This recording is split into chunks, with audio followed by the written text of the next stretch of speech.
Good evening, everyone. This is the Puyallup City Council study session for July 15th, 2025. May you all please rise for the Pledge of Allegiance.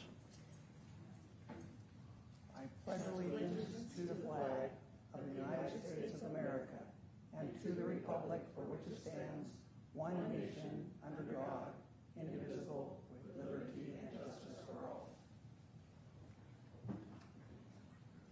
Thank you for that again. Good evening. With that, will the clerk please call the roll? Councilmember Whitting. Present. Councilmember Dorr. Present. Councilmember Adler. Present. Councilmember Johnson. Present. Deputy Mayor King. Present. Councilmember Gilliam. Present. Mayor Castema. Present. We'll now move on to approval of the agenda as presented before us. Do I have a motion? Motion to approve. Second. Moved and seconded. All those in favor indicate by saying aye. Aye. Okay, let's move on to item number 1, agenda items. 1A is the 2026 mid-biennium budget forecast and discussion. Our Finance Director, Barbara Lopez, will give the presentation. Barbara, welcome. Thank you, Mayor Castema, and good evening, Council. Barbara Lopez, Finance Director. Yes, this is our first meeting with you regarding the 2026 mid-biennium budget update. I am not certain how 25 has gone this quickly, that we are here already, but we are. So tonight's agenda, I'll talk a little bit about the review process that we go through, some revenue considerations with it, monies that are available for Tier 3 projects, and then lodging tax. No formal action is required on your part tonight. My purpose here tonight is to give you information, answer your questions, and then hear any feedback that you might have. So first, just a little bit about the process. I believe that this is our third mid-biennium update, so it may be old hat to many of you. A mid-biennium review process is required by RCW, so that's one of the reasons why we do it. We also want the opportunity to be able to respond to new information since the budget was adopted late last year. It's specifically narrow in focus. We keep it pretty narrow because we do have the biennial budget already in place. So basically, we're reviewing the budgeted revenues. If there are some significant expense considerations that we need to take into account, are there any critical department needs that we need to address? And then, of course, we've got LTAC and community funding that we do on an annual basis. And then we do update our 6-year capital plan every year. So those are some of the big pieces to it. Tonight, we're in front of you to talk about the foundation of it.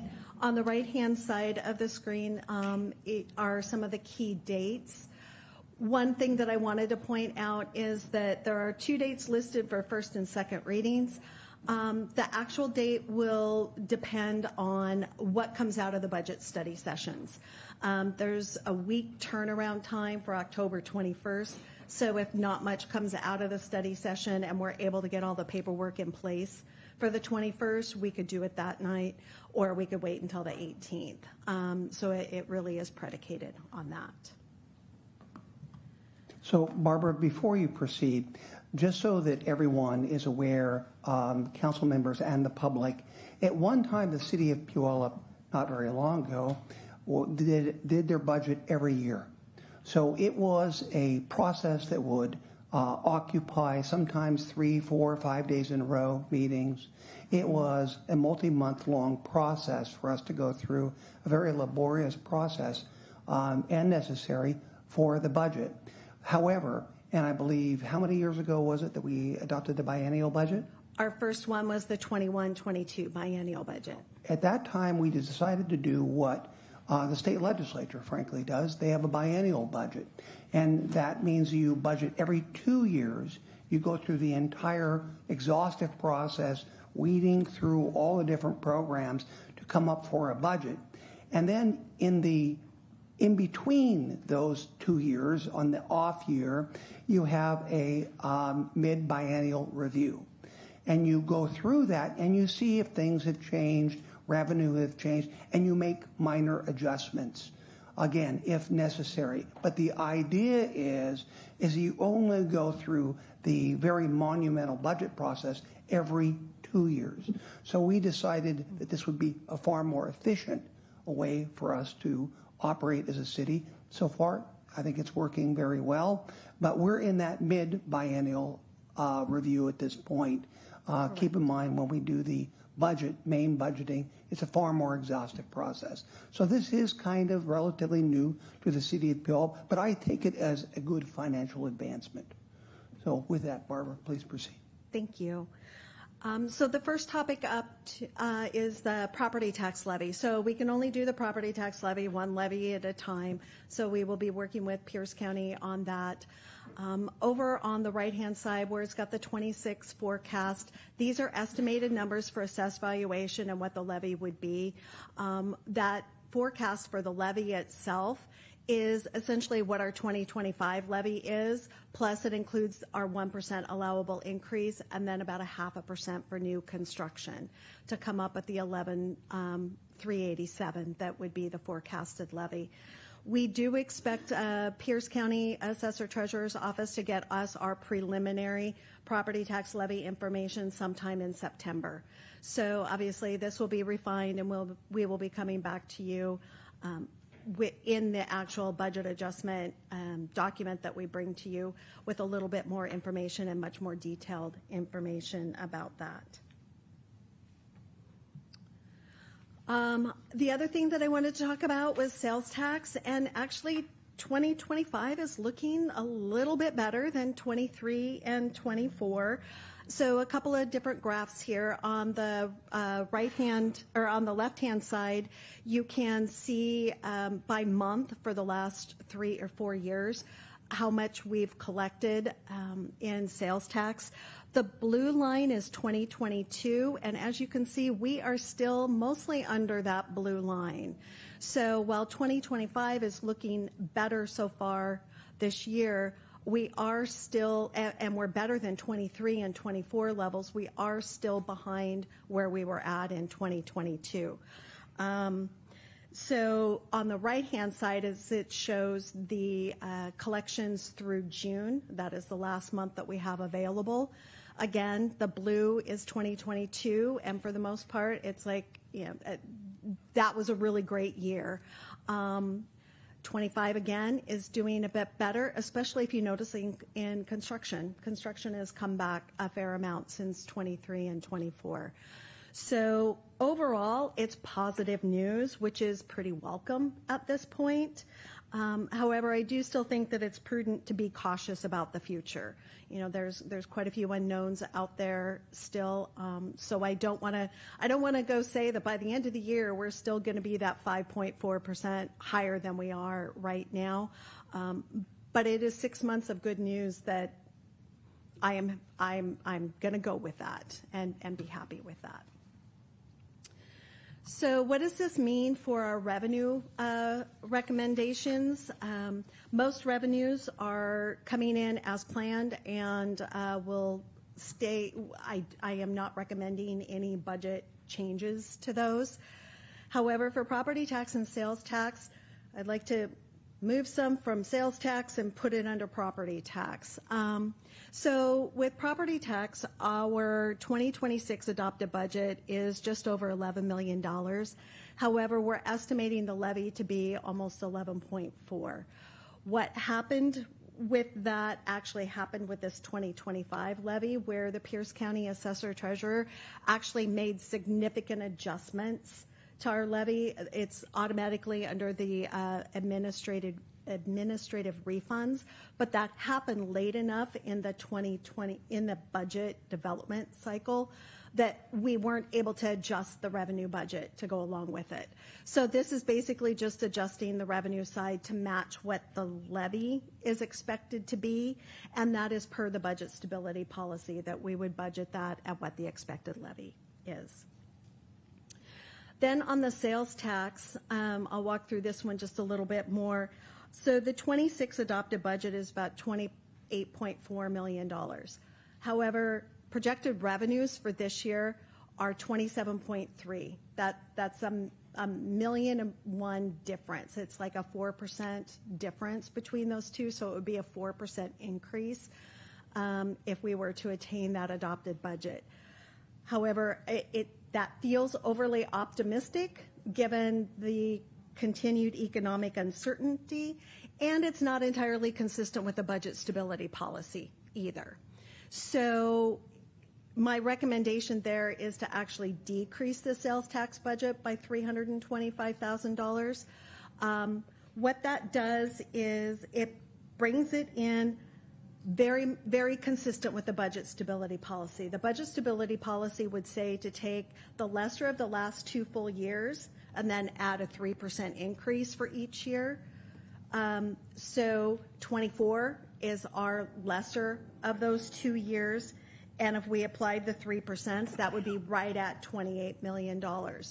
So if we subtract the 325 from the 28.4 million, we're pretty darn close to that 28. Barbara, could you Yes. please explain the budget stability policy?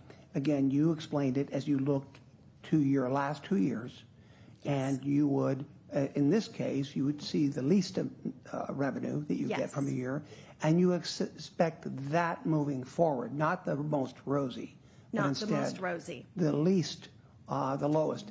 But where does the 3% come from? So the budget, sales tax has a special little carve out in the budget stability policy. Basically what it says is, yes, you use the lower of the last 2 years, but you can add 3% for each year that you're trying to move to. So if we're using 24 as our lowest, we can add 3% that brings it to 25, and then 3% that brings it to 26. So essentially it's a 6%. And you're anticipating revenue growth of 3%. Yes. Understand. That has been the premise behind the budget stability policy. Understand. Yes. Councilmember Winnie. You show the 2025 projected revenues there of 27,310. How is that revenue projection generated? So basically, so it gets refined with every month that we add to it. But we've been really conservative this year, and that projection is only adding like a 1% for each of the remaining months. So it's not adding over what we earned in 2024. So it doesn't have a lot of baked in growth in there in the projections. So in theory, they would be coming in a little bit higher by the end of the year, but probably not by much. So if, again, I look to your financial judgment to tell me what the best number to use for our anticipated revenues would be, and we've got the 27,310, but you're talking about a 28 number too. So 28 is what I'm projecting or would like to see the 2026 budget be.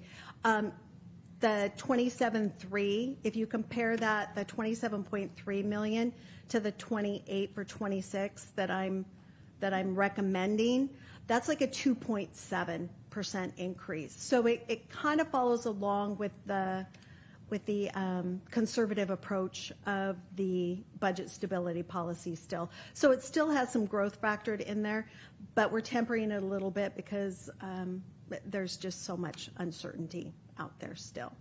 So it's trying to look at it from all angles. okay, with my background, I tend to like to be really conservative. This sounds like it's a little more conservative than, a little less conservative than I would ordinarily like to see. And I can understand that.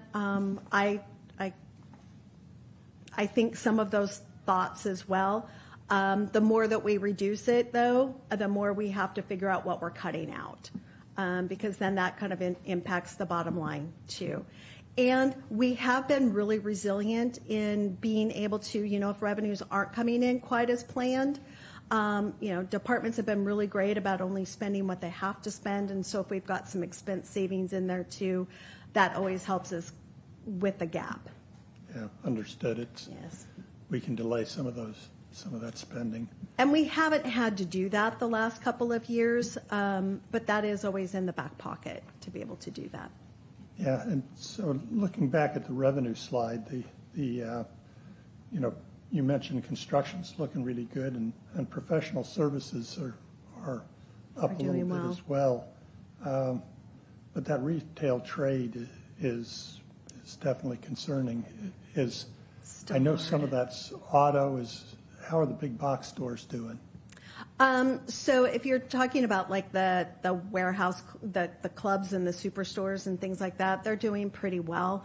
But the things like, like JCPenney's or, like the department stores and the Home Depots, the Lowe's, all of those other kind of big box stores are still struggling a bit. I think folks aren't buying, if they can possibly hold out, they're not buying some of those bigger ticket items at this moment, kind of waiting to see where things are going to go.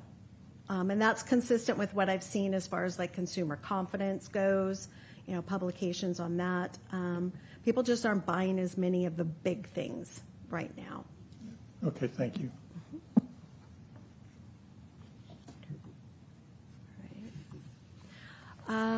Tier 3 availability. So the budget stability policy also calls for between 8% and 15% of operating revenues in the general fund to be targeted as reserves. That we keep that set aside. They're a safety net. They're important to have.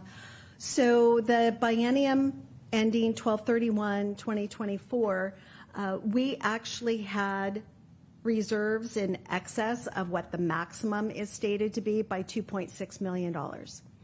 So we were able to still have a good $9 million in reserves, but we've got the extra 2.6. According to policy, those excess reserves are added to available Tier 3 funding as well.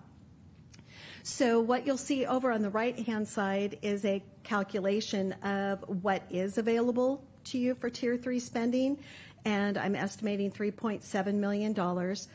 So that's starting with what is our current balance right now is almost $5.2 million.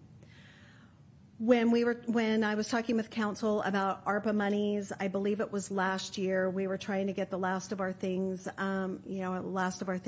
obligated. I had mentioned that there has been interest being earned on those monies, and we are not obligated to spend them the same way that we spend the ARPA monies. Council's indication at that time, it wasn't a formal vote or anything, but your leanings at that time were to be able to add that interest earnings into our Tier 3 funding, which is a perfectly appropriate thing to do. So this slide assumes that that's what you want to do. And then adding in the 2.6 in excess reserves gives us an unallocated amount of almost $8.7 million. Past conversations have talked about setting aside $5 million of that for the jail remodel, so I backed that out. Again, that wasn't a formal action, so that can be changed, but I'm just assuming that you would want to follow through with that one, leaving a remaining amount of $3.7 million, which is up to council how you would like to use that or not at the moment. That would be available to you to think about using in this mid-biennium update. Excuse me, Barbara. Councilmember Whitting. Just a couple of questions. Those general fund reserves, I assume there's a variety of different reserves there, not just one big lump sum. Is that correct? For the general fund, it is the one big lump sum, and then whatever's in excess of the 15% goes into the budget stability for Tier 3, which is kind of another reserve. It's reserved for one-time projects. Yeah. So how about 1406 funds? That's in a completely separate fund. Yeah, and how much do we have there now? Let me look at, it's just over $1 million. So it's $1,075,000. $1,075,000. So just to as a reminder for my council colleagues, this is the money that's coming in from House Bill 1406 for affordable housing. Could you give us the parameters for what we can spend that money on? Certainly. So obviously we can use it to acquire and construct affordable housing. We can use it, if we construct that, to do operations and maintenance for those units. We could do loans or grants to nonprofits or public housing authorities that would be doing affordable housing. We can repay any bonds that we may issue for affordable housing projects. We can use it for rental assistance to tenants. And then if we've got an administrative costs associated with the program, we can use a small amount of it for that. Thank you. So this is money that we have been accumulating, and I don't think we have a plan for this. So I'd like to suggest that we as a council consider what to do with this money and how to direct it. Some cities are choosing to contribute it to the SHAPE Capital Fund and use it to fund projects that are selected by that body. But again, we've got projects locally. We've got all the alternatives that Barbara expressed. So that's money that affordable housing is certainly an issue in Puyallup. So I'd like to suggest that we ought to be considering how to use that to help our housing inventory, our affordable housing inventory here in Puyallup, and that can be a discussion we can have as we approach the budget cycle in October.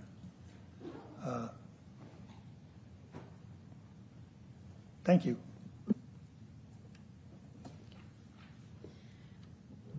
All right, and the last slide is regarding lodging tax. So for the external organizations funding, there's $913,390 available for 2026 awards. This is just over $50,000 less than last year. Per council's policy, it's calculated at 45% of the 2024 tax collections, which were just shy of 1.6 million. So that's the portion that's available for the external organizations. City initiated funding, we have already existing unallocated 1.5 million, just sitting in that fund balance. So based on the same 2024 tax collections, there's 871,920 that would be new available funding for city-initiated projects. So the total funding available is nearly $2.4 million. And with that, I'm happy to answer any other questions you may have, or if you have any other feedback on anything, I'd be happy to hear that as well.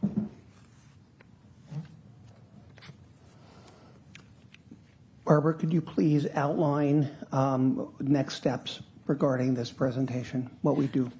So next steps for the 2026 mid-biennium update is that I've been working with a city manager on, okay, what is our formal proposals that we would be coming back to you with and preparing for the budget study sessions that are in October. I believe it's the 13th and 14th, somewhere around there. It might be the 14th and 15th.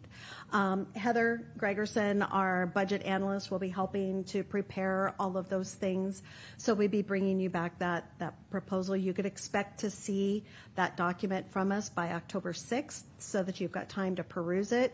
And then once the council study sessions happen, then we would be moving into the public hearing and whatever modifications you all come up with and adoption of both the property tax levy and the budget. Excellent. Thank you, Barbara. Thank you. Councilmember Whitting. I had another question about you've got that $5 million allocated for the jail. Is that adequate to do the work we're figuring to do, or is that just kind of a placeholder? I'm not familiar enough with the project to know if it's completely adequate. I'm not sure if anybody. Yeah. Councilmember Whitting, at this point, that's kind of our initial estimate. McKinsey Architecture, who has done the work for our, as you all know, for the tenant improvements up at the Benaroya facility. Certainly, once we are far enough along in the tenant improvements for the police station, then they will shift and provide us a more accurate estimate. So that is a very rough order of magnitude, kind of a higher level. But we will dial it in more as we proceed into that phase. But it's not a 50% kind of number or 20%. It's a 100% sophisticated wild guess. An educated guess, and that does include the substation too, just so you're aware. It's jail remodel and substation. Okay, thank you. Yep. Let me just ask one question further of the city manager. Time frame on that? So as you all know, they have started construction on the tenant improvements up at the Benaroya campus. And so I would say that we will likely be contracting with McKinsey in probably the next 30 to 60 days. Okay, thank you. So plenty of time, I think, for the October meetings that we have to put a fine point on these numbers. So Barbara, listen, thank you. Appreciate that very much. Thank you. Let's now move on to 1B, Critical Areas Ordinance Update. And who do we have here that will provide that? I think, Kendall Walls.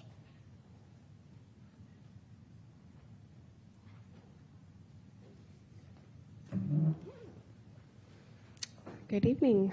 Kendall Walls with the Planning Division, and here to give an overview on the Critical Areas Ordinance update that we are working on. And this is to Chapter 21.06 of our Puyallup Municipal Code. So I will start off with just to give an overview of the different critical areas, the requirements for the update itself. We'll do a focus on stream buffer updates in particular, and then kind of touch on next steps. So to start with critical areas, there are 5 different types, which are listed on the slide, and I'll go through most of them on the future slides except for frequently flooded areas. That's not an area that we're touching, so I won't be diving into that one in particular. Those are our regulated floodplains, and there aren't updates required for that particular critical area. And what these regulations do is protect the public from threats to human safety and protect public and private property from natural hazards. They also protect the environment and enhance the state and city's quality of life. And they also preserve environmentally sensitive areas that provide ecological function. So to walk through some of those critical area types, the first being geologically hazardous areas. These are the areas that are susceptible to erosion, sliding, or other events. In our code, they're identified as erosion, landslide, seismic, and volcanic hazard areas. And the slide gives some map depictions of some different types and where they're located in the city for just a quick snapshot of that. Critical aquifer recharge areas are special zones that play a critical role in replenishing underground water sources, which we use for drinking. So these areas that are regulated are those locations that are vulnerable to contamination or susceptible to reduced recharge. So meaning they're hindering the natural process of water seeping back into the ground to recharge and provide that water source.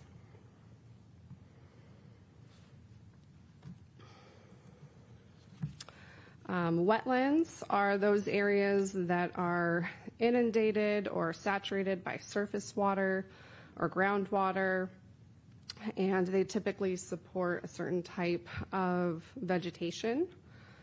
They're beneficial because they store water and reduce flooding. They also help to filter pollutants and sediments from runoff, provide aquifer recharge for drinking water, and provide habitat for plants and animals. Excuse me, sorry about that, Kendall. I have a question from Councilmember Whitting. Okay. I've got a lot of questions tonight. Okay. On that aquifer recharge slide, you've got a area there called the cone of depression. Am I right in assuming that as we pull water out of the aquifer that the soil subsides in that area? Is that what that cone of depression comes from? I might refer to our consultant. We have Claire Hoffman with Parametrics online, and she might be able to better explain what the cone of depression is. Hi, that's a fairly technical question. I'll have to look that one up. But generally, it is. I'll have to look that one up. I'm sorry, but You stumped us. We can follow up. Boy, this is a first. I've never been able to stump anybody before. Well, thank you. I'll be interested in hearing what that is. Thank you. Mm-hmm. All right. So fish and wildlife habitat conservation areas are, while they serve a critical role in sustaining important habitat and species for ecosystems, some examples of these areas are wildlife habitat areas for endangered, threatened, or sensitive species, streams, lakes, and ponds. It also does include those that are planted with game fish and other priority habitat areas.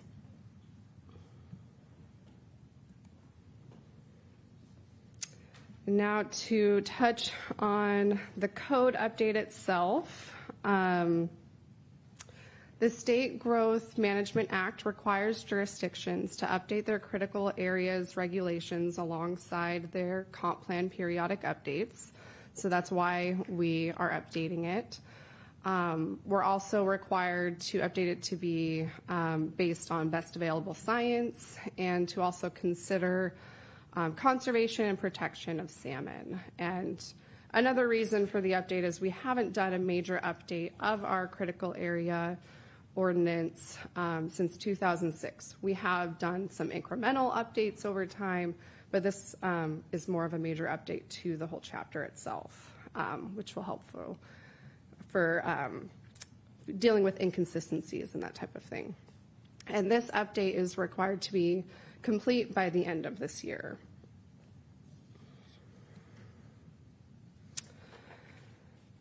For just an overview of some of the proposed updates, most sections are proposed to be updated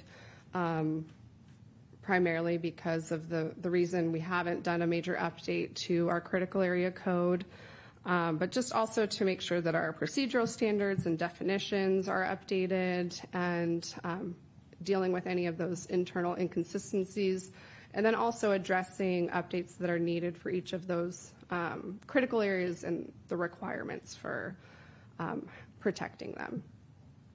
So we will spend majority of our time today on the stream buffer changes. So I'll kind of walk through each of those, and I'll also touch on some changes that are proposed for stream classifications. We have some updates proposed for wetland buffers, and that has to do in particular with allowances for wells in the buffer areas for wetlands to provide consistency with federal and state requirements. We also have some other changes, more minor, related to wetlands. Also for critical aquifer recharge areas, there's some clarification on our mapping sources for those areas that we're regulating to the most current information, and also expanding some prohibitions to better protect our water quality. And then also doing a review of the mapping source data related to geologically hazardous areas, and I'll touch on that last one on a slide towards the end of the presentation.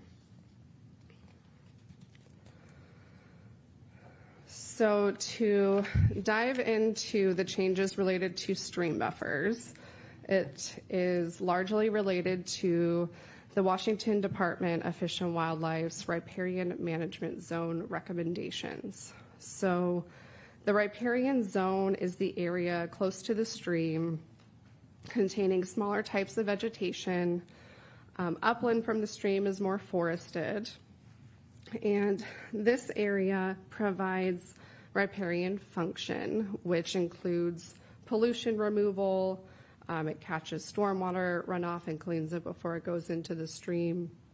It also provides for bank stability, provides shade, which is helpful to the stream, and also some other nutrients like large woody debris that helps provide habitat for fish. I have a question for you. I see you have these various zones. I assume there is a setback that is related for construction to each one of these. Is that correct? So the setback will contain some of these areas, yes. I asked that question because It'll be the I'm just buffer area. curious as far as who makes these regulations. In my neighborhood, someone went ahead and purchased a home. They wanted to remodel it. It was close to the river. And when it went for them to remodel, that which was within 150 feet had to remain exactly the same. Anything beyond that further, they could modify. So you have got kind of a big house with a tiny little thing jetting out the back of it. Question, is that a state requirement? Is that Department of Ecology that intervenes, or is that a city requirement? It depends on the stream. So shoreline, Puyallup Puyallup River. River would be shoreline. So there is state requirements for the 150-foot buffer from the stream for shoreline. Jurisdictions also set buffer widths, which is what we'll kind of talk through of changes that are being proposed to buffer widths. And so that is based, these changes are being proposed based on the current science. And so they're coming down from the state in the research and recommendations, but ultimately local jurisdictions have authority on what those other buffers are for different types of streams. Got it. Thank you. Councilmember Johnson? Yeah, I just want to tee up on that. If I heard you correctly, and I understand with my briefing with the city manager as well, that some of these things are coming down from the state in terms of being recommendations or science, but not mandates like some of the things we're talking about, from the shore management or whatever. So I think we need to keep in mind that we don't necessarily have to adopt everything as recommended by the state if we feel that for whatever reason in our certain area it's not applicable. So I hope that we keep that in mind, that we're a lot of it's been mandated by the state, and in some degrees rightly so. But I would sure hate to be overly zealous and then really, in a sense, minimize growth, responsible growth, or mitigation efforts that could be utilized to mitigate potential impact through another source or method to deal with that. So I hope that we keep that in mind. Thank you.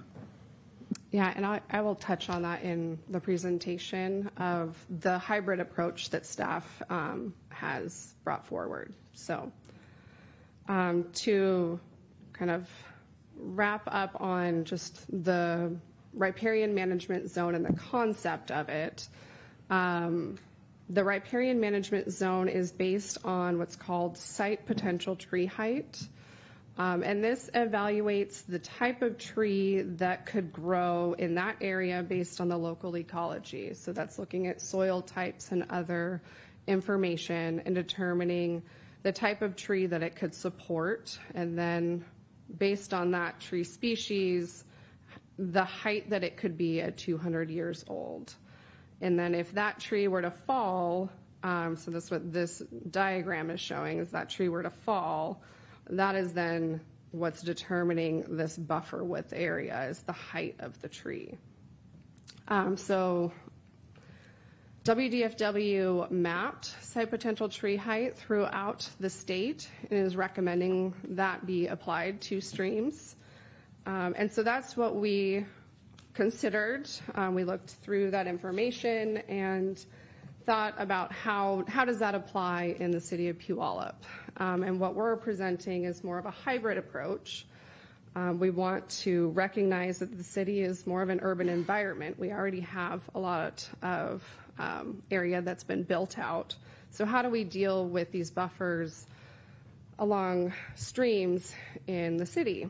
And we also want to recognize that these buffers don't extend beyond existing development and hard surfaces, so streets. So they wouldn't expand beyond that. So even if we were to apply it, it wouldn't go beyond in real applications. So we wanted to be cognizant of that as well.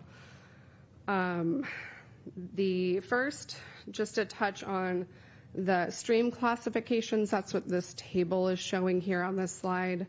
We are proposing an update to those classifications. Currently, we're using a type 1 through 4, which is just a little bit outdated. So we're going to a type S, F, and N. So that is type S being shoreline, type F is a fish-bearing stream, and type N is non-fish bearing. So there's two different types of type N, being perennial and seasonal. And then going to the proposed buffer widths, at a minimum, what we're proposing is a 100-foot buffer kind of across the board. 100 feet is the most effective pollution removal, and it occurs. The most effective pollution removal occurs within that first 100 feet of a stream. So that is why we're proposing that as a baseline. So for type S, we kind of touched on this already, but type S has that 150-foot buffer already. There's no change to that, except where noted on some future slides. I'll give some examples of where we're proposing expanding that buffer to kind of follow the Fish and Wildlife guidance. Similarly with type F, it already has a 100-foot buffer, so that wouldn't change except where noted on some future slides. Type N would go to 100 feet as well, but those currently are 35 or 50 feet buffers, and so that would be expanding the type N buffers. And I'll give some examples of those as well. And then lastly, for city park and open space properties, we are proposing to follow the riparian management zones. So we really tried to look at different areas of the city that would have more benefit by expanding the buffers. So this first slide is just showing an example of type F, fish-bearing stream. The red boxes are trying to call out the specific areas, but these were already a 100-foot buffer. They're staying the same. But also let me kind of orient. So the key down here, the legend gives you what the different stream coloring is. So type S, the center line of the stream would be blue. For this one in particular, it's the fish bearing, so the center line is purple. The type N are more of a bright green color. And then existing buffers are shown with kind of a pink buffering, and proposed are shown in blue. So we'll walk through and I'll kind of try to point out those particular areas. And the changes for type F, where it's expanded, are on some future slides. This is just another example for type N. These areas in particular, you can see the pink line is showing the existing and the blue is showing the proposed expanded buffer to 100 feet.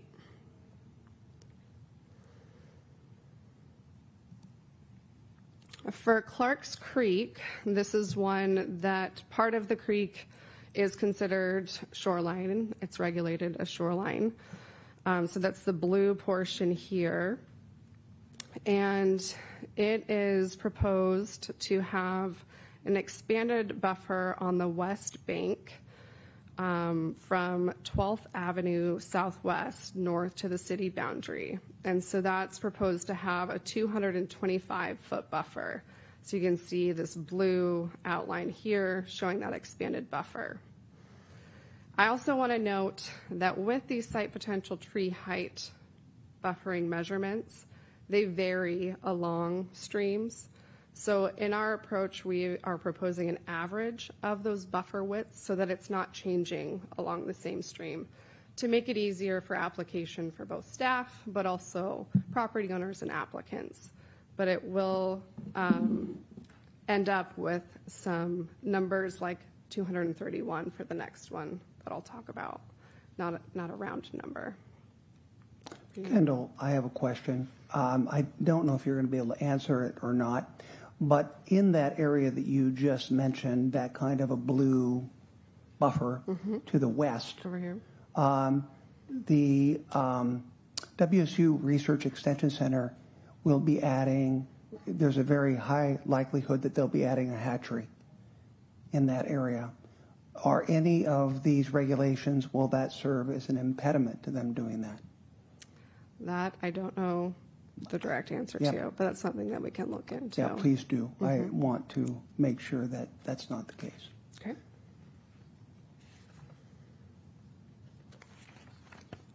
Okay. So then for the type F, which is the fish-bearing portion, and I'm going to jump to the next slide here so you can see the full stretch of that portion of Clarks Creek.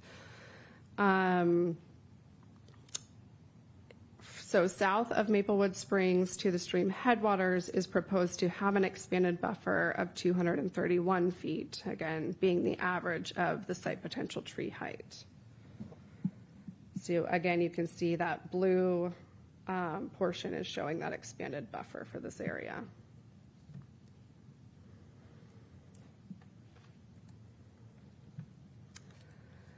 The next is the Puyallup River. So this is also a type S shoreline. Kendall, can I just, before you leave that last slide, will any of these modifications affect current residents who live in these areas?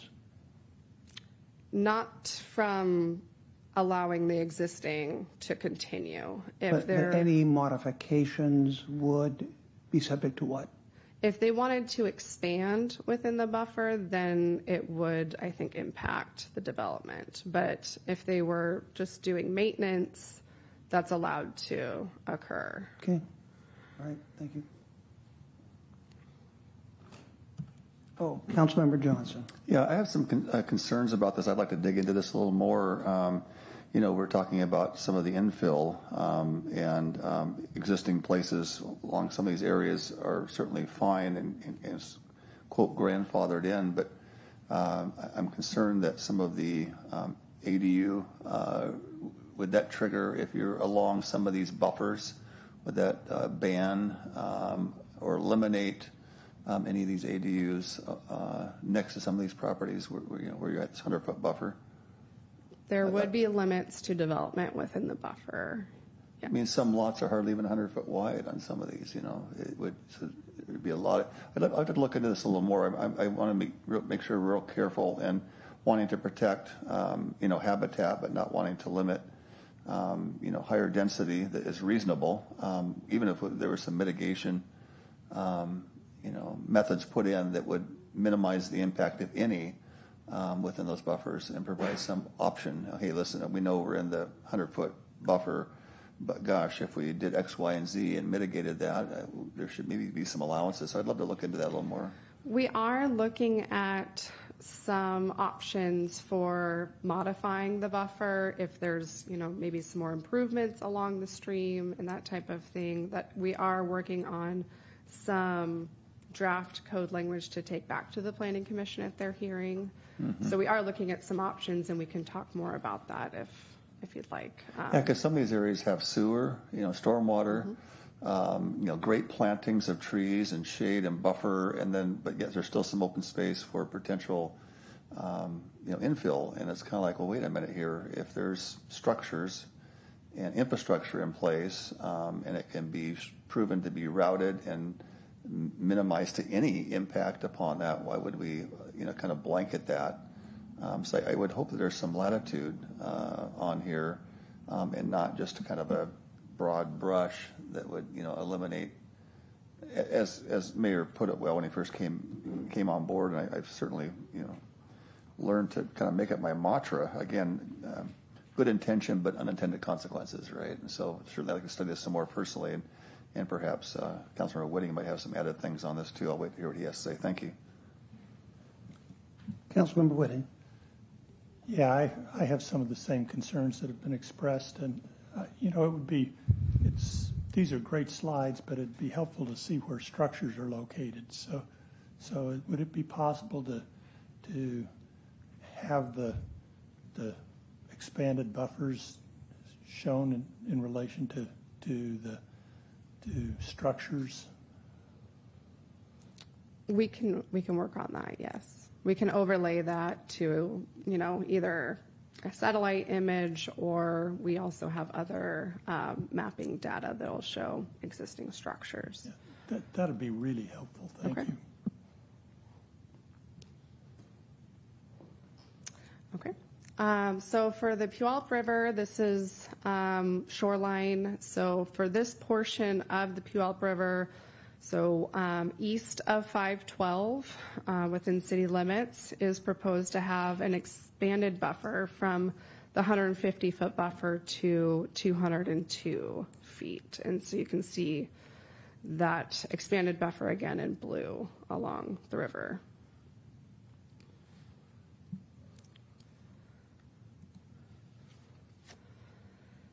So the next few slides are on the other type F fish-bearing streams where we are proposing an expanded buffer.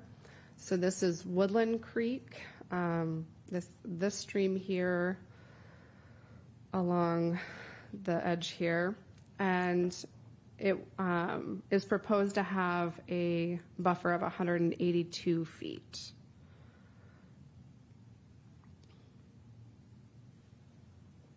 And what is it now? Right now, I'd have to well, it would be 100 feet right now.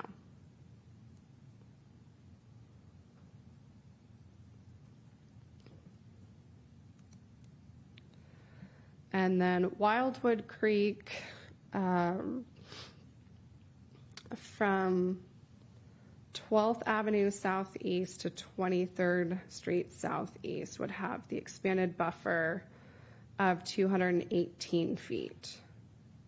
And this would, again, the base would be a 100-foot buffer, but this would be expanded for this portion to 218 based on the average site potential tree height.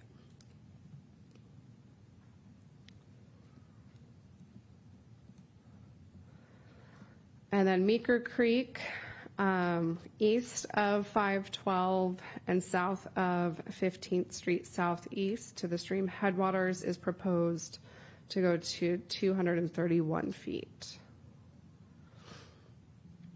which is this portion here.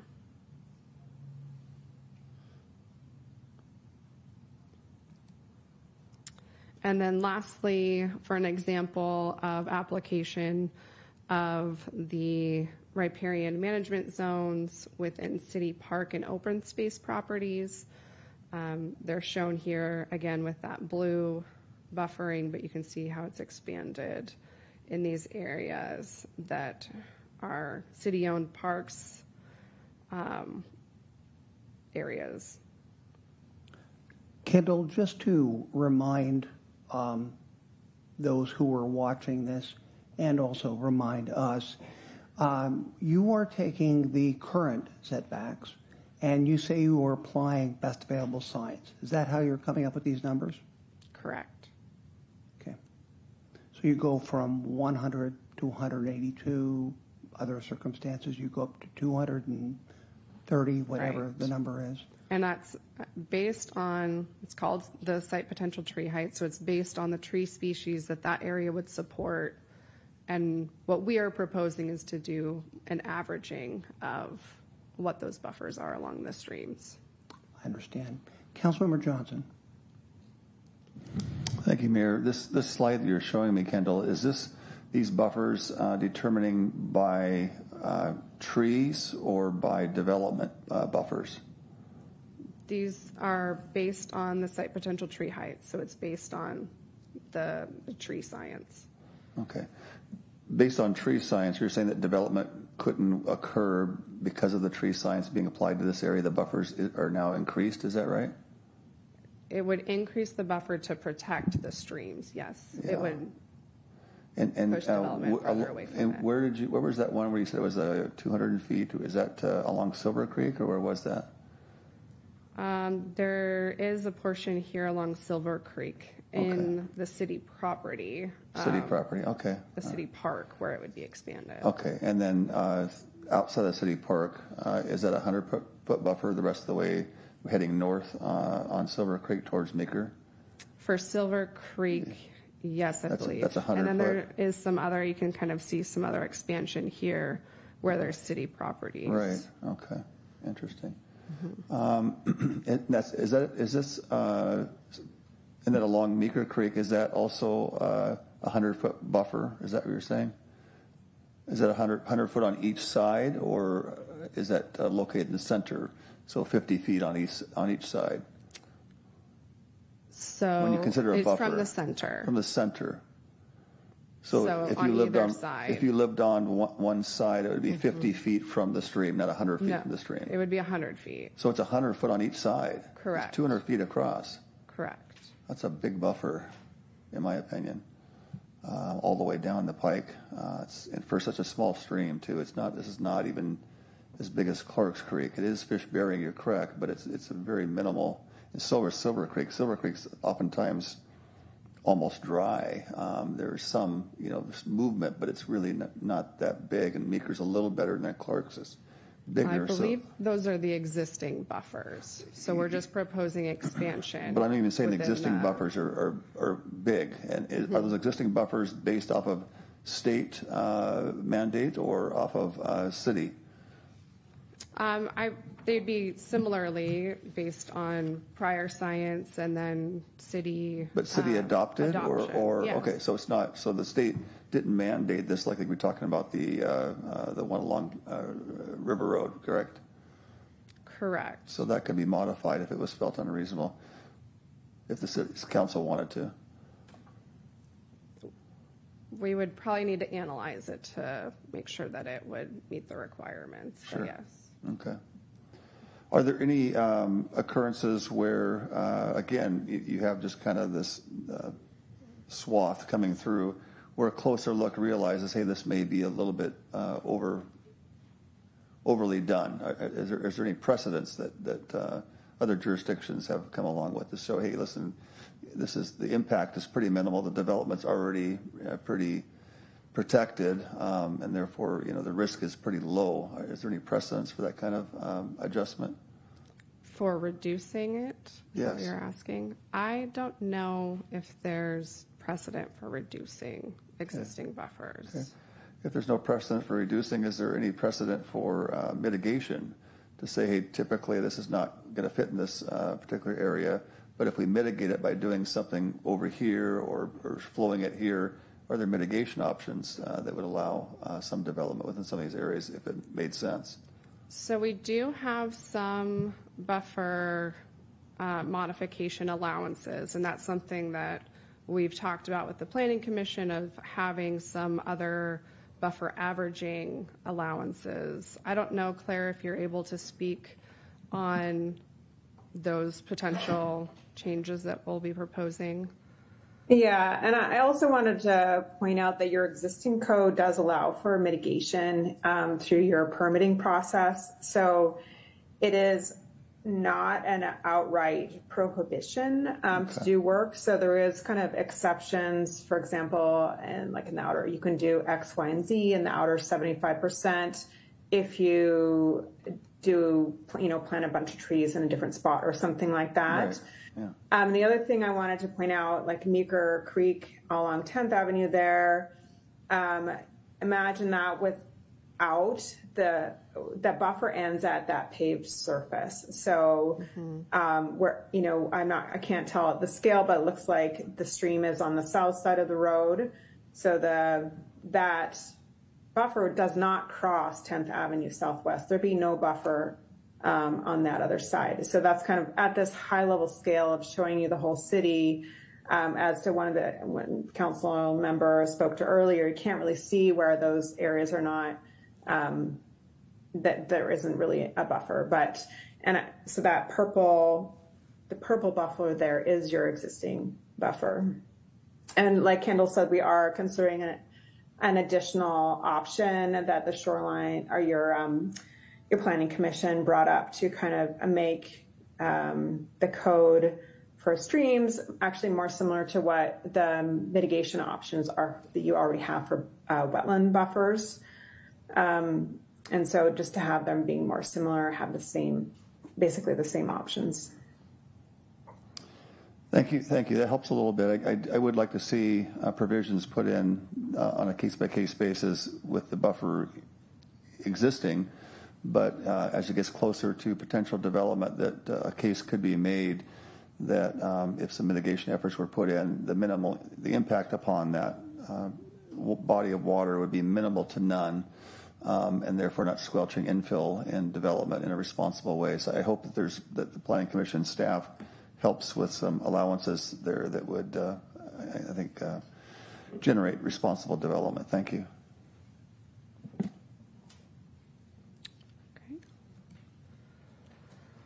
Okay. So the last slide on the update itself is on the geologically hazardous areas. Excuse me, data. Kendall. Yes. Sorry to interrupt. Councilmember Gilliam. Thank you, Mayor Castro. Sorry, Kendall. I'm trying to wrap my brain around this, and I'm just wondering, this is a buffer to protect our streams if we have a specific tree height growing along the stream. What if the property doesn't have the trees? Like, can they still build in that area? Like, I'm just kind of curious, like, what's the heart behind this versus what we're going to hold a hard, fast line to? So it's not based on existing trees being there. It's based on soil type and other information that could support a certain type of tree species that would typically grow along the stream.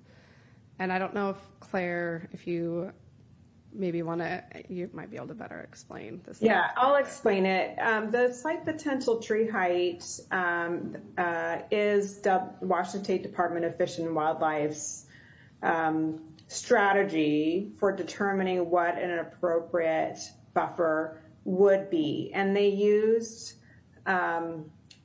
what kind of tree could theoretically grow there. So think about Puyallup hundreds of years ago, what kind of tree was there? And that's the data that they used to determine what would be the best for that stream. So it's not based on kind of existing conditions. And that's why my team and I have been working with the city to come up with a good adaptation of their proposal for an urban environment, such as the city of Puyallup. There's a whole manual that has been shared with the Planning Commission if you want to really get into the weeds. I appreciate you, Claire. Thank you. Councilmember Whitting. So just kind of a follow-up on that. So we've got a meadow that adjoins a stream, and so the soil in that meadow would support a dug fir that's 200 feet tall. So we're going to have a 200-foot buffer there because we have the potential 200 years from now to have a 200-foot. I find that a little hard to countenance myself, but anyway, thank you.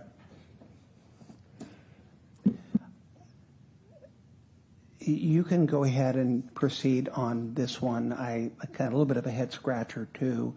I'm trying to think of the genesis of this. Is it that we want, I understand streams, the cooling effect of actually allowing trees to grow helps the cooling effect, especially when it comes to salmon bearing streams and rivers. I am trying to make the connection here too, Councilmember Whitting. I'm doing my best, and I think I just put forward the best thesis at least. But we'll drill down on this more. Appreciate your questions. Proceed, please. Okay. So for geologically hazardous areas, we're looking at the data that we're using for regulating these areas.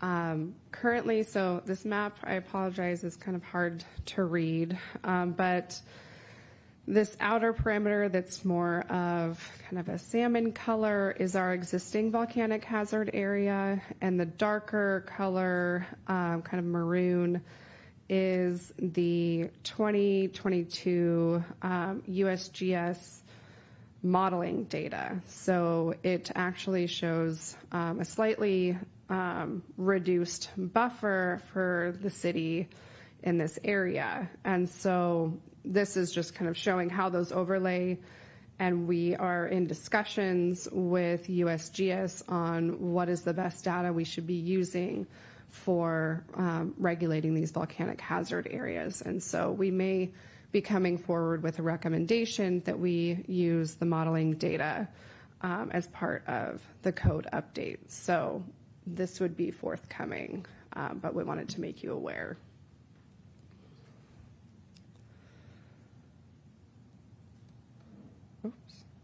Next steps, just to touch on the project schedule, we've already completed 4 work sessions with the Planning Commission.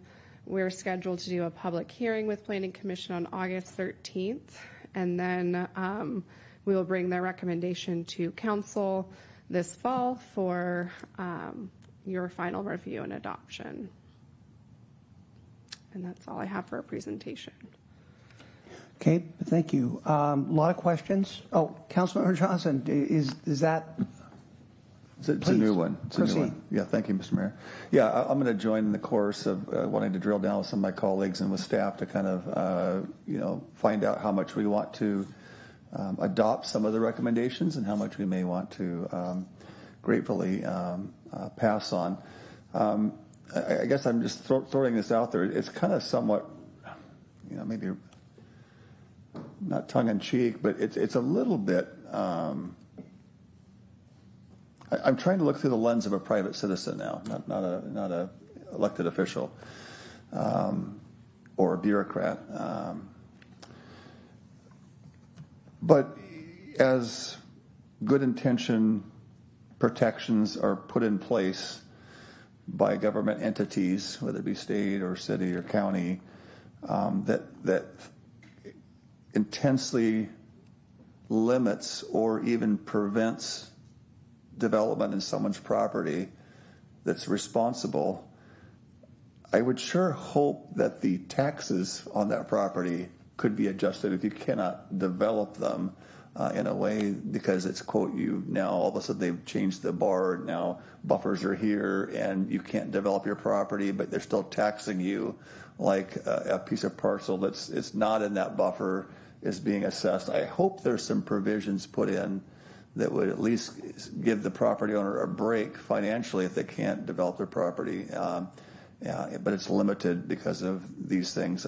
That's something I would want to find out, and if not, it's something that should be brought up for an assessment with the Pierce County Auditor on giving some of these folks a break who could be landlocked due to buffers.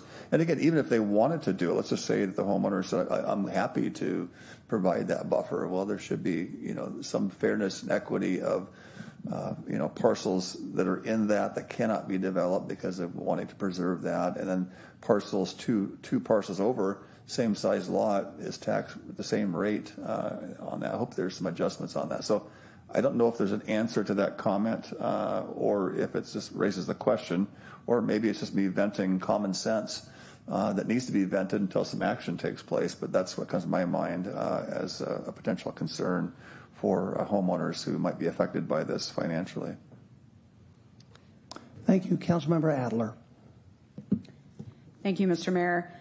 Kendall, related to the project schedule here, I just wanted to confirm, so you reflect here the completion of the Planning Commission's work sessions, and then now the presentation is here, and then there will be a Planning Commission public hearing in August, correct? Correct. So everything you walked through today and the proposal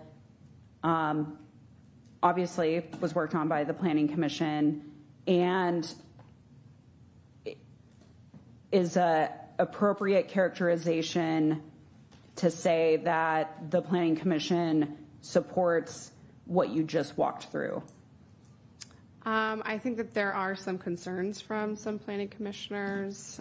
We will be doing some additional outreach to property owners in these affected areas. That's something that we heard from Planning Commission. Great. So I don't know that I can say they all support Sure. the proposal that I just presented to you. That's what we would hear at that public hearing on what their recommendation is. Right. Okay. Thank you. Okay, with that, thank you very much for that presentation. We're now going to move on to citizen comments. And I believe we have maybe one, maybe two people who are here today to discuss on citizen comments. Everyone at a study session, you were allowed 2 minutes. Am I correct, City Clerk? It's 2, not 3 minutes, and I hope that doesn't disappoint some of the people who are here this evening. And could you go ahead and read the guidelines regarding that, City Clerk? Yes, thank you, Mr. Mayor. This time is reserved for a public comment on tonight's agenda topics only. The mayor will call on those who have provided their names in advance. Then the mayor will call for other citizens who wish to speak. For the record, please state your name and address or city council in which you reside. Please direct your comments to the council as a whole, not individual council members. All comments are limited to 2 minutes. The clerk will provide verbal notice when only 30 seconds remain. As a reminder, this portion of the meeting is council's opportunity to hear from the community and not to engage in debate. Lastly, per state law, this public comment period cannot be used to speak in support of or in opposition to a ballot measure or individual candidacy, and no such comments will be allowed. Thank you. With that, I have one person who is signed up here, but I will allow others if they so choose. Andrelyn Izquierdo, I must compliment you. You did have your district and all the contact information. That was excellent. So please come forward. Thank you. And it is, my name is Andrelyn Izquierdo. So it's a Q instead of a G. Oh, okay. Just FYI. I see it. I apologize. Thank you very much. So I'm from District 2, Pierce County, and I wanted to extend some ideas for the critical areas ordinance that was just presented to you today. So to stay in accordance with the Growth Management Act, so I believe there is more to be met in the preservation of environmentally sensitive areas to not just be functional but also safe, that has not been accounted for and would not cost much to affect the budget, the current budget, and also the proposed budget for next year. So with nighttime human trafficking operations still occurring in our city of Puyallup, the amount of damage from trespassing of many people increases, ruining ground vegetation, and there's also an increase of pollution of non-recyclables, also non-compostables, that come along with it that can endanger all new plantings and installations immediately or over time. Also, there is the intentional vandalism like ripping things and taking apart the trees, plus unnecessary tree cuttings, as mentioned a little bit within the past presentation, and also boat debris that I've noticed along like in the Puyallup River as I toured around that area. So they call this pranking that will undo all hard work done to meet the state standards, as well as city and such other organizations that are aligned with this plan. 30 seconds? You have 30 seconds. Yes, thank you. Adding this into the plan will help prevent setbacks. It will mitigate the damages in the nearby future and conserve the beauty of our environment. And that's my short note. Thank you very much. Thank you very much. With that, is there anyone else wishing to comment? I seeing none. We're now going to go into executive session, and this is where the council will recess to review the performance of a public employee. The executive session is expected to last 1 hour. No further action is expected following this executive session. So these proceedings will end, the video coverage of them, and there's no need for anyone in the audience to continue being here because we will not come back. With that, I'm going to adjourn the session and go into executive session. Thank you.